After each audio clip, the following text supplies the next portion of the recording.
balik secangkir kopi yang kita nikmati setiap hari, tersisa ampas kopi yang sering dianggap sebagai limbah. Begitu pula dengan cangkang telur ayam ras. Bagi sebagian besar orang, keduanya mungkin telah kehilangan nilai manfaatnya. Namun, melalui penelitian ini, kedua limbah tersebut dimanfaatkan menjadi bioadsorben, sebuah inovasi sederhana yang memanfaatkan potensi limbah biomasa untuk menyerap cemaran amoniak di perairan. Inilah perjalanan penelitian kami, mengubah limbah menjadi solusi. Penelitian tesis magister tahun 2026 yang didanai oleh DPPN Dikti dilakukan di Laboratorium Riset Jurusan Teknik Kimia STMI. Laboratorium ini fokus pada pengolahan sumber daya alam seperti ini. Kebetulan tema penelitian kami adalah pemanfaatan sumber daya alam, dalam ini limbah biomasa sebagai bioadsorben. Kemudian penelitian juga dilakukan di Laboratorium Pengolahan Air kampus Politani Pantai. Ini mahasiswanya. Cangkang telur ayam merupakan limbah rumah tangga yang cukup melimpah. Dengan kandungan kalsium, cangkang telur berpotensi dimanfaatkan sebagai aktivator dalam pembuatan bioadsorben. Pada penelitian ini, cangkang telur ayam ras digunakan sebagai aktivator untuk meningkatkan kinerja adsorben. Selama ini, limbah ampas kopi umumnya belum dimanfaatkan optimal. Padahal, dengan kandungan karbon berpotensi diolah menjadi adsorben. Ampas kopi robusta atau Coffea canephora dipilih sebagai bahan utama dalam pembuatan bioadsorben pada penelitian ini.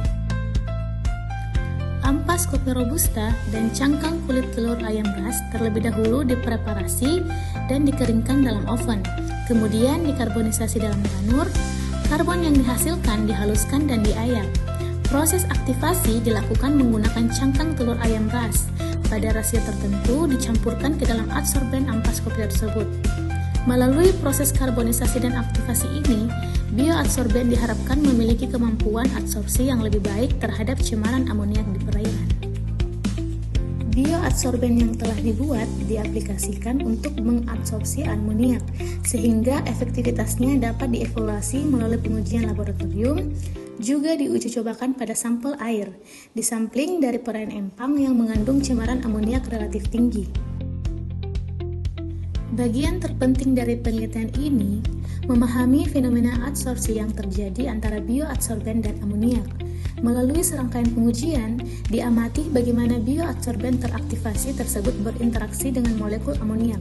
Selanjutnya, data hasil pengujian dianalisis menggunakan model isotem adsorpsi untuk mengetahui mekanisme adsorpsi apakah mengikuti model Langmuir atau model Freundlich.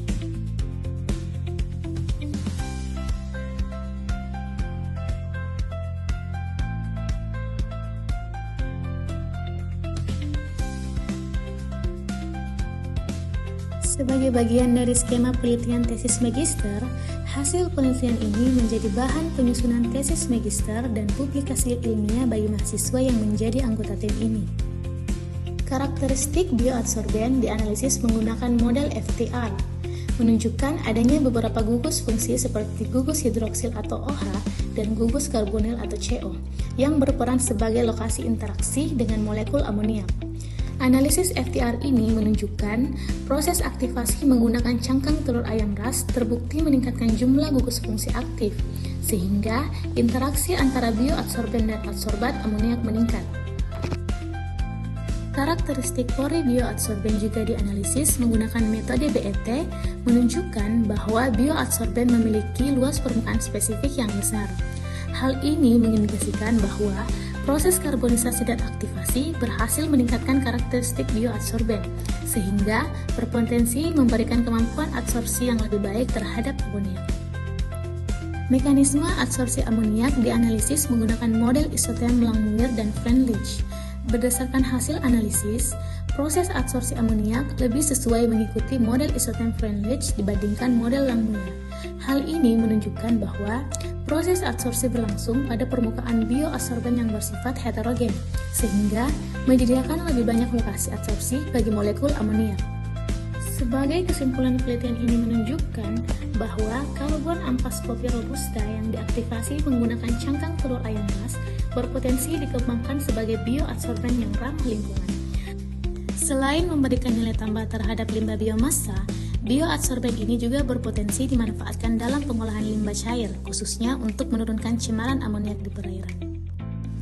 Tim peneliti menyampaikan penghargaan dan terima kasih kepada Direktorat Penelitian dan Pengabdian kepada Masyarakat Kemendikti Saintek RI atas dukungan pendanaan melalui skema penelitian tesis magister 2026. Semoga hasil penelitian ini dapat memberikan manfaat bagi pengembangan ilmu pengetahuan serta mendukung upaya pelestarian lingkungan. Salam Indonesia Riset, salam Umi Unggul.